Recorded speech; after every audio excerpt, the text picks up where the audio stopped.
찬송하시겠습니다. 찬송가 492장으로 찬송 부르겠습니다. 492장입니다.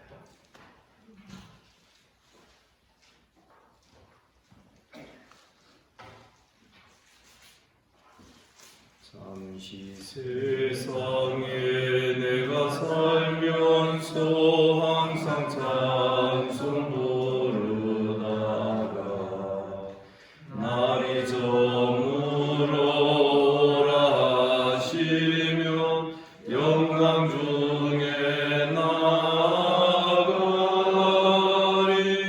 열린 천국 문 내가 들어가 세상 짐을 내려놓고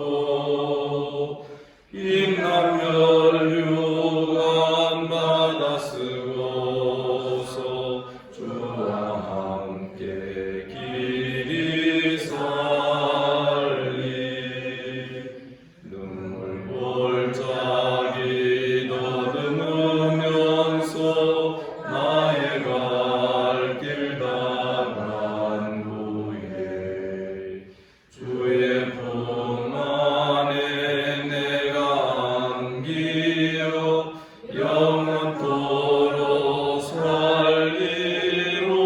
살리로다 열린 천국 문 내가 들어가 세상 짐을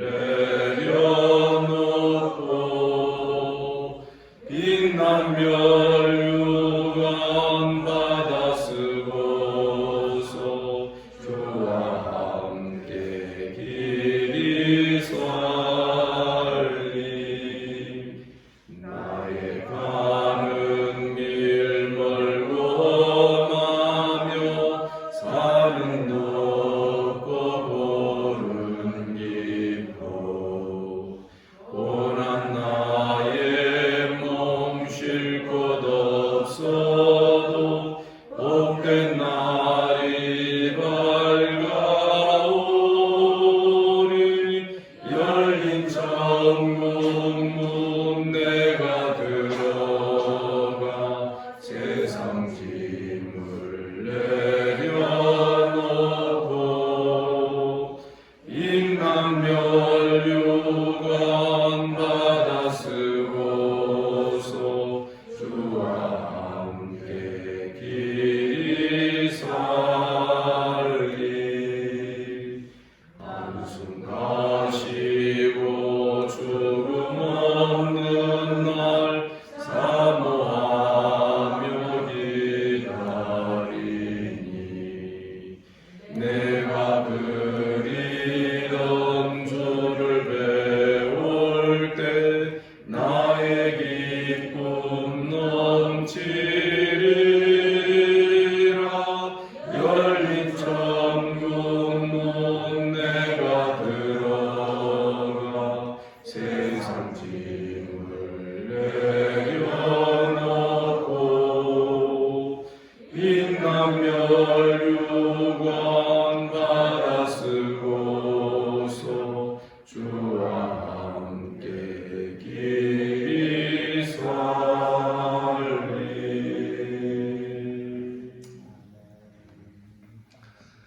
아멘입니까?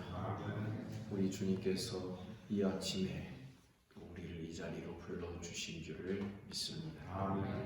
사도신경으로 신앙 고백 드립니다. 나는 전능하신 아버지 하나님 천지의 창조주를 믿습니다. 나는 그의 유일하신 아들 우리 주 예수 그리스도를 믿습니다. 그는 성령으로 잉태되어 동정녀 마리아에게서 나시고 본디오 빌라도에게 고난을 받아 십자가에 못 박혀 죽으시고 장사된 지 사흘 만에 죽은 자 가운데서 다시 살아나셨으며 하늘에 오르시어 전능하신 아버지 하나님 우편에 앉아 계시다가 거기로부터 살아있는 자와 죽은 자를 심판하러 오십니다. 나는 성령을 믿으며 거룩한 공교회와 성도의 교제와 죄를 용서받는 것과 몸의 부활과 영생을 믿습니다. 아멘. 하나님 말씀 신약 성경 베드로전서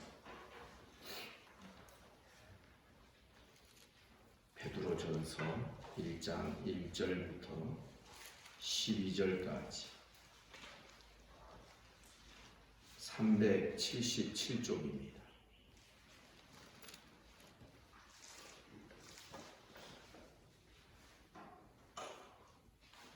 성경에 표해 두시길 바랍니다. 베드로전서 1장 1절부터 12절까지 교독하겠습니다. 예수 그리스도의 사도 베드로는 본토, 갈라디아, 갑바도기아, 아시아와 비두니아에 흩어진 나그네 하나님 아버지의 인도하심을 따라 성령으로 하심으로 인정하고 예수 그리스도의 이끌림을 얻기 위해 택하신 모든 자들에게 편지하노니 은혜와 평안이 너희에게 공급하였으리라. 우리 주 예수 그리스도의 아버지 하나님을 찬송하리로다. 그의 많으신 긍휼대로 예수 그리스도를 죽은 자 가운데서 부활하게 하심으로 말미암아 우리를 거듭나게 하사 산 소망이 있게 하시며 썩게 하고 거듭나고 새하게 하는 그를 위하여 하시는 곧 너희를 위하여 하늘에 인도하신 것이라. 너희는 말세에 나타내기로 예비하신 구원을 얻기 위하여 믿음으로 말미암아 하나님의 능력으로 보호하심을 받았느니라. 그러므로 너희가 이제 잠깐 근심하는 일이 아니면 그렇구나. 오히려 기대에 기뻐하는도다. 너희 믿음의 확실함은 불로 연단하여도 없어질 금보다 더 귀하여 예수 그리스도께서 나타나실 때 칭찬과 영광과 존귀를 얻게 할 것이니라. 예수를 너희가 보내었으나 사랑하노라. 이제로 기뻐하라. 믿고 거룩하시고 영광으로 즐거움으로 기도하니. 믿음의 결국 곧 영혼의 구원을 받음이라. 그 이구원에 대하여는 너희에게 말씀을 들려주는 천사들이 여인과 그들을 찾으시고 자기 속에 계신 그리스도의 영이 그 받으실 고난과 후에 받으실 영광을 미리 증언하여 누구를 또한 어떠한 때를 지시하시는지 상고하니라. 이 천사가 자기를 위한 것이 아니요 너희를 위한 것이니 예수가 계산할 것이니 이것은 하늘로서 오신 성령으로 복음을 전하는 자로 이들에게 알린 것이요 천사들도 천국을 원하시겠습니다. 아멘. 베드로전서는 특정한 어떤 한 교회를 위하여 기록된 서신이 아니기 때문에 우리는 이 베드로전서를 일반 서신 혹은 공동 서신 이렇게 부르기도 합니다. 고난 속에 있는 교회는 시험을 겪게 되고 그 시험받는 현장을 하나님의 말씀으로 창세전부터 시작된 이 구원의 역사의 관점에서 지금의 시험받는 이 상황을 해석하고 그것이 결국은 우리에게 무엇을 이룰 것인지를 보여주고 가르쳐주는 이런 내용으로 기록이 되어 있습니다. 정확하게 그렇게 구분하기는 어려우나 로마서는 일반적으로 칭의의 서신이다. 믿음으로 얻게 된다.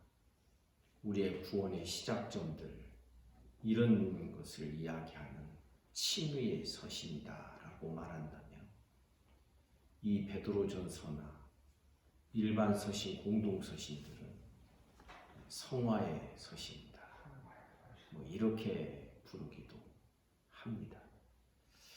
그러나 우리가 성경을 그렇게 칼로 두고 자르듯이 정확하게 이건 이것이고 저건 저것이다 이럴 수 있는 것은 아닌 것이죠. 이 베드로 전서에서는 성도들을 가리켜서 나그네라고 표현하고 있는 것을 우리가 먼저 주목해야 됩니다. 1절에 보니 예수 그리스도의 사도 베드로는 본도, 갈라디아, 갑바도기아, 아시아, 비두니아에 흩어진 나그네. 오늘날로 말하면 터키 북쪽 지역에 있는 아시아 지역, 또 갈라디아 지역, 거기도 아시아 지역이라고 우리 말할 수 있죠. 여기에 흩어진 나그네. 원어에 보면 이 흩어진 나그네를 디아스포라 이렇게 부르고 있습니다. 이 세상을 살아가는 성도의 삶이 광야 시대와 같이 나그네의 길을 걸어가고 있는 그런 존재라는 것을 우리에게 보여주고 있는 것입니다. 신자들의 고난받는 시험 속에 있는 불로 연단함을 받는 성도들의 삶의 영적인 그 위치가 무엇인지 1절에서부터 분명하게 우리에게 보여주고 있는 것입니다. 성도 여러분, 믿음으로 사는 자, 이 땅에서 나그네로 살아야 될 줄 믿습니다. 나그네는 지나가는 자들입니다. 목적지가 따로 있습니다. 우리가 도달해야 될 목적지가 9절의 기록이 됩니다. 믿음의 결국 곧 영혼의 구원을 받는 것입니다.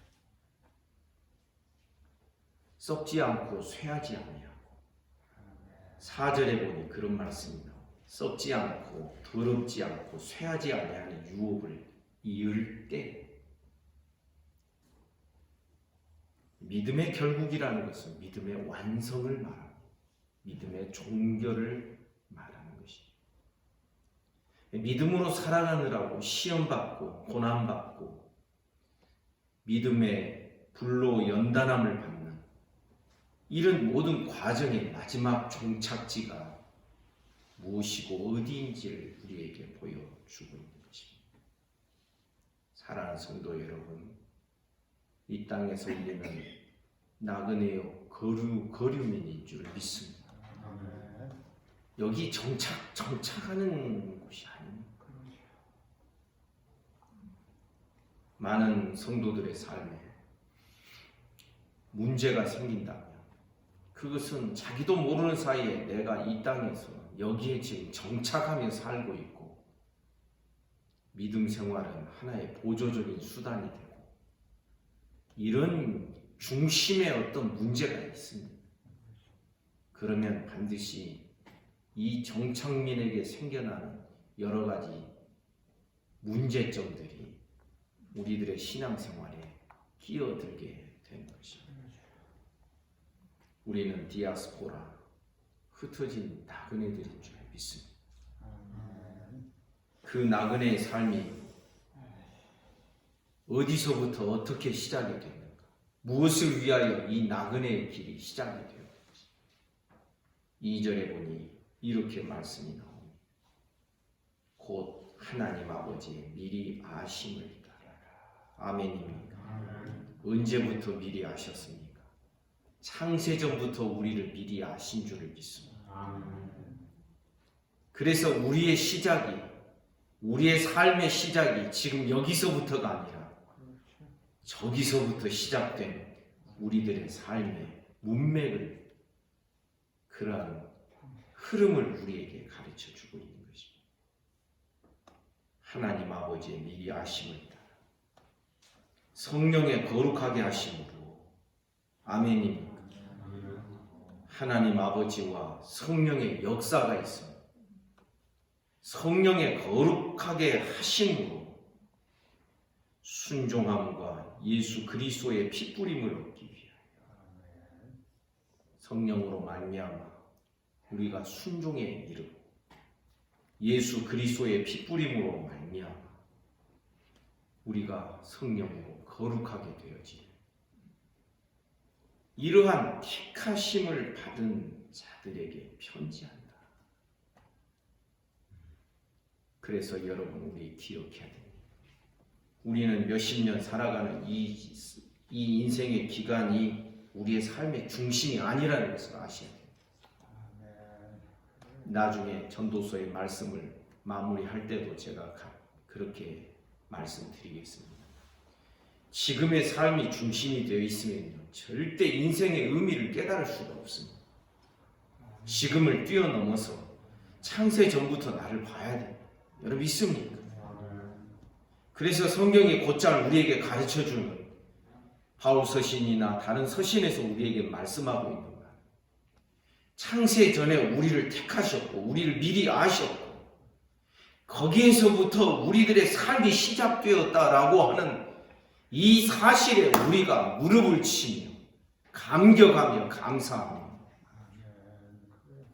지금의 내 삶을 소중히 여기고 이 나그네 삶의 여정이 어디서부터 어디까지로 가는 인생인지를 우리에게 깨달을 수 있는 은혜를 허락하게 되는 것입니다. 사랑하는 여러분, 우리 분명히 알아야 됩니다. 우리의 삶의 시작은 하나님과 성령과 예수 그리스도의 이 삼위 하나님의 영원한 작정과 그 계획 속에서 나를 구원해 내기 위하여서 우리를 죄 가운데서 구속하시기 위하여서 독생자 예수 그리스도의 십자가의 보혈이 값으로 치러져야 된다고 하는 이 놀라운 하나님의 계획이 창세 전부터 하나님의 그 신적인 협약과 작정 속에서 그것이 진행이 되어서 성령으로 말미암아 이제 정하신 때에 우리들에게 적용되기 시작을 해요. 우리에게 믿음이 주어지고, 아멘입니까? 믿음도 하나님의 선물인 줄 믿습니다. 그래서 순종함을 이루게 돼요. 이러한 뜻과 목적을 따라서 우리는 택하심을 받은 자. 여러분 믿으시죠? 이런 자들에게 은혜와 평강이 더욱 많을지어다. 이미 은혜와 평강을 받고 있는 우리들이지만 그러나 더욱더 이 은혜와 평강이 더 많아져라. 아멘입니까? 그래서 우리는 지금 믿음의 완성 지점을 향하여 9절이 그것을 말합니다. 믿음의 결국, 믿음의 완성, 믿음의 텔로스, 믿음의 결국 곧 영혼의 구원의 지점을 향하여서 우리는 나아가는 자들입니다. 그곳까지 가는 동안 우리의 믿음이 더 풍성해지고 은혜와 평강도 더 풍성해지고 하나님의 나라의 그 은혜와 능력이 우리들의 삶에 더욱더 풍성해져 가야 되는 것입니다. 3절에 보니 우리 주 예수 그리스도의 아버지 하나님을 찬송하리라. 그의 많으신 긍휼대로 왜 아버지 하나님, 그리스도의 하나님, 그리스도의 아버지 하나님을 찬송해야 됩니까? 그의 많으신 긍휼대로 예수 그리스도를 죽은 자 가운데서 부활하게 하심으로 말이에요. 여러분 기억하시기 바랍니다. 예수님이 부활하신 게 아닙니다. 예수님 자기 자신이 알아서 부활하신 게 아닙니다. 아버지가 아들 예수 그리스도를, 그의 독생자 예수 그리스도를 부활하게 하시고 일으키신 것입니다. 그런데 그 부활하게 하신 그 여기에 작용되는 하나님의 그 은혜와 속성이 무엇이냐? 그의 많으신 긍휼. 여러분 하나님의 긍휼하심, 우리가 이것을 담고 배우기를 주님의 이름으로 축복합니다. 언젠가 말씀드린 대로 우리의 부부관계나 또 혹은 가정에서 부모 자녀들 사이, 교회에서 성도들끼리 혹은 목회자와 성도 사이, 여러분 우리의 삶을 완성하고 완결하는 그것은 긍휼밖에 없습니다. 여러분 책임을 다하는 완전한 남편과 완전한 아내의 관계가 완전해지는 게 절대 아닙니다. 긍휼입니다. 하나님께서 우리를 향하여서 많은 긍휼을 베푸십니다. 많은 긍휼이 원인이 되고 그 은혜로 말미암아 예수 그리스도를 죽은 자 가운데서 부활하게 하셨는데 그 그리스도의 부활을 통하여서 우리를 거듭나게 하사 산 소망, 생명의 소망이 있게 하셨다. 결국 예수 그리스도를 그렇게 하신 이유는 우리를 위하여 그렇게 하신 것이다. 이 생명의 산 소망이 4절에 보니 이렇게 또 더해져서 설명이 됩니다. 썩지 않고 더럽지 않고 쇠하지 아니하는 유업을 잊게 하시는 곧 너희를 위하여 하늘에 간직하신 것이다. 여러분 믿습니다. 사도는 불심판을 말합니다. 나중에 베드로 사도는 다른 서신에 찾아보기 힘든 불심판을 이야기합니다. 이게 다 없어질 것, 태워지고 없어질 것들. 그 와중에 우리는 4절에 기록된 대로 썩지 않고 더럽지 않고 쇠하지 아니하는 유업을 이을 자이다. 곧 너희를 위하여 하늘에 간직하신 것이라. 5절에 보니 너희는 말세에 나타내기로 예비하신 구원을 얻기 위하여 믿음으로 말미암아 하나님의 능력으로 보호하심을 받았다. 믿음으로 말미암는 이 구원, 이것이 어떻게 우리에게 이루어지게 되었는가? 하나님의 능력으로 보호하심을 받기 때문에 우리가 유지가 되고 우리가 보호가 되고 보존이 될 수 있다라는 것입니다. 여러분 이 5절의 말씀이 시험과 시련을 당하는 자들에게 주어지는 그 약속의 은혜가, 은혜의 약속이 어떤 의미를 갖게 됩니까? 6절에 보니 그러므로 너희가 이제 여러 가지 시험으로 말미암아 잠깐 근심하게 되지 않을 수 없으나 오히려 크게 기뻐하는. 지금 시험당하는 시련 속에 있는 하나님의 백성들에게 하나님의 보호하심을 받아서 우리가 있다. 많은 긍휼을 우리가 받았고 그 믿음으로 말미암는 이 은혜가 하나님의 보호하심 가운데 있다. 여러분 이것처럼 우리들의 마음을 평안하게 하고 안전하게 하는 말씀이 없는 줄 믿습니다. 여러분 우리가 훌륭하기 때문에 믿음이 유지되고 보존되는 것이 아니라 하나님의 은혜로 말미암아 우리가 지켜지고 보호되기 때문인 줄 믿습니다. 그러면 우리가 왜 여러 가지 시험을 받는가? 야고보서에도 나오죠. 여러 가지 시험을 받을 때 너희가 기뻐하라. 베드로 사도도 그렇지 않습니까? 6절에서 오히려 크게 기뻐한다. 이유가 뭐냐면 7절 너희 믿음의 확실함 불로 연단하여도 없어질 금보다 더 귀하여. 아멘입니다. 여러분 믿음의 연단으로 얻어지는 이 정결한 믿음은 없어질 금보다도 더 귀하다. 예수 그리스도께서 나타나실 때 칭찬과 영광과 존귀를 얻게 하는 것입니다.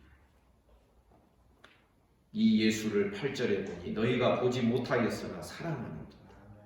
이제도 보지 못하지만 믿고 말할 수 없는 영광스러운 즐거움을 기뻐합니다. 지금 수신자들의 상황은 예수를 보지 못한 자들이 거의 대부분이었다라는 사실을 이 구절에서 우리가 볼 수 있습니다. 예수를 보지 못했지만 사랑하고 말할 수 없는 영광스러운 즐거움으로 우리가 기뻐하는 이유. 9절에서 믿음의 완성, 곧 영혼의 구원을 받기 때문입니다. 그런데 너희가 받는 이 구원에 대하여서 이 구원이 어느 날 갑자기 뚝딱 떨어진 줄 아냐? 아니다. 10절에 보니 이 구원에 대하여는 너희에게 임할 은혜를 예언하던 선지자들이 연구하고 부지런히 살펴서 이건 구약시대부터 약속이 되고 예언된 말씀입니다. 선지자들이 이 예언을 부지런히 연구하고 살펴서 우리에게 가르쳐 준 것입니다. 11절 자기 속에 계신 그리스도의 영이 그 받으실 고난과 후에 받으실 영광을 미리 증언하여 누구를 또는 어떠한 때를 지시하시는지 상고합니다. 성령께서 선지자들 안에 있어서 그 성령께서 그리스도의 그 고난과 구원의 역사를 미리 선지자들에게 가르쳐 주시고 그 선지자들은 그것을 상고하여 12절에 보니 이 섬긴 바가 자기를 위한 것이 아니요 너희를 위한 것이니 계시로 알게 됩니다. 이것은 하늘로부터 보내신 성령을 힘입어 복음을 전하는 자들 이제 너희에게 알리신 것이요 천사들도 살펴보기를 원하는 것이요. 지금 베드로 사도는 우리가 받은 이 구원이 얼마나 소중한 것인지를 설명하고 있습니다. 이건 창세전부터 시작된 거다. 아멘입니까? 이건 구약시대 선지자들을 그들 안에서 성령께서 역사하셔서 이렇게 가르쳐 주신 것이다. 그리고 이 복음은 천사들도 살펴보기를 원했던 바다. 이건 무슨 뜻이냐? 창세전부터 하나님의 그 영원한 작정을 누구도 알고 있습니까? 천사들도 알고 있거든요. 그런데 가만히 보니 이 죄인들을 구원해 내시기로 하신 하나님의 작정인지라 가만히 보니 이 죄인들 하는 모습을 보니 천사들도 정말 될 수 있을까? 그럴 정도의 우리가 쉽게 말하면 그럴 정도로 천사들도 이게 이루어질 수 있을까? 불신이나 의심은 아니지만 정말 그렇게 될 수 있을까? 천사들도 살펴보기를 원했던 바다. 그러므로 성도 여러분,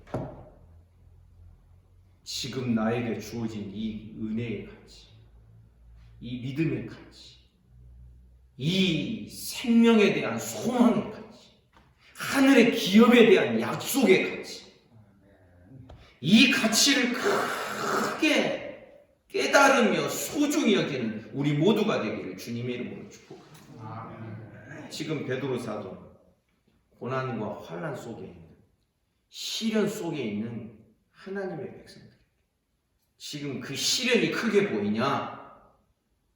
그 시험거리가 크게 보이냐? 아니다. 너희들의 구원의 가치가 더 큰 것이다. 아멘입니까? 이 구원의 가치가 크게 보이는 자는 이 세상에서 나그네로 살아가면서 이 세상에 있는 모든 것이 다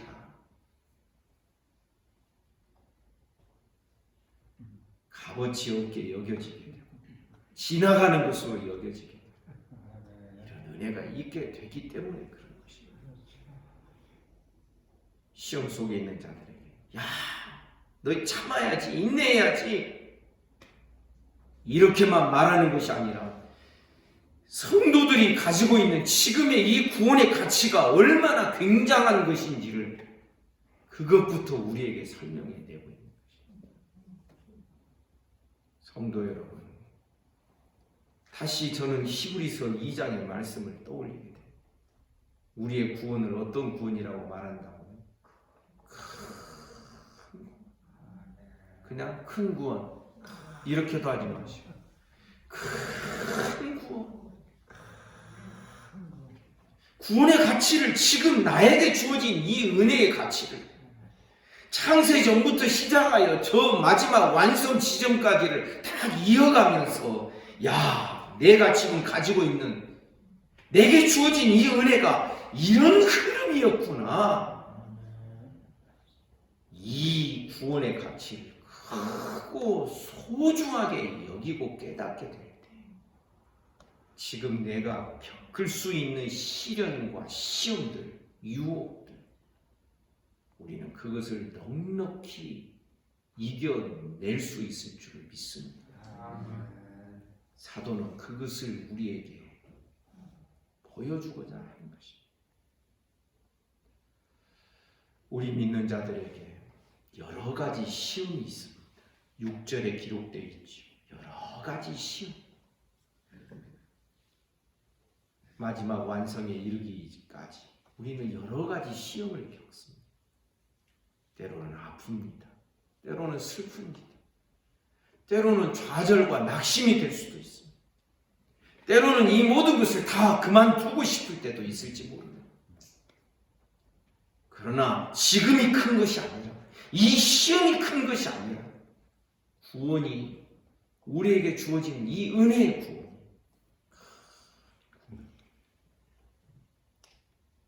하나님의 은혜를 크게 바라보시기를 주님의 이름으로 축복합니다. 늘 이것이 문제입니다.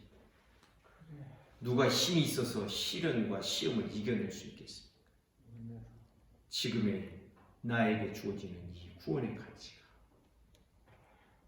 잠깐 당하고 혹은 길게 당한다 할지라도 이 시련과 시험과 연단을 받을 때 오히려 이 구원과 믿음이 더 자라게 되고 더 산 소망이 있게 되는 그런 은혜가 우리 모두에게 허락되기를 주님의 이름으로 축복합니다. 기도하겠습니다. 하나님 아버지, 오늘도 이 아침에 우리를 이 자리로 불러주시고 주의 말씀을 대면케 하여 주시니 감사합니다. 오늘 하루도 주님과 함께 동행하게 하시고 믿음으로 살아가게 하여 주옵소서. 오늘도 이 아침에 몸이 아픈 우리 성도들 어루만져 주시기를 원합니다. 소위를 붙들어 주시고 송사모님 은혜 주시고 김순례 집사님, 조인철 집사님 은혜를 베풀어 주옵소서. 송권사님 하나님 붙드시기를 원합니다. 김영자 집사님 은혜 주시고 김순숙 성도님 하나님 붙들어 주시고 이나원 집사님 하나님 어루만져 주옵소서. 그 외에도 몸이 아픈 여러 성도들 은혜 주시고 마음이 아픈 성도들 하나님 쓰다듬어 주시고 여러 가지 시험 속에 있는 연단받는 우리 성도들 힘을 더하여 주시고 주의 말씀이 능력 있게 역사되는 것을 경험하게 하여 주옵소서. 오늘 저녁에는 수요예배로 모입니다. 주의 백성들이 모여 예배하는 시간들을 축복해 주시기를 원합니다. 오늘도 나라와 민족을 지켜주시고 한국교회를 불쌍히 여기시고 북한과 주변의 나라들 지구촌에 사는 모든 인생들 하나님 긍휼히 여겨 주옵소서. 오늘 하루의 모든 삶을 우리 주님께 의탁합니다.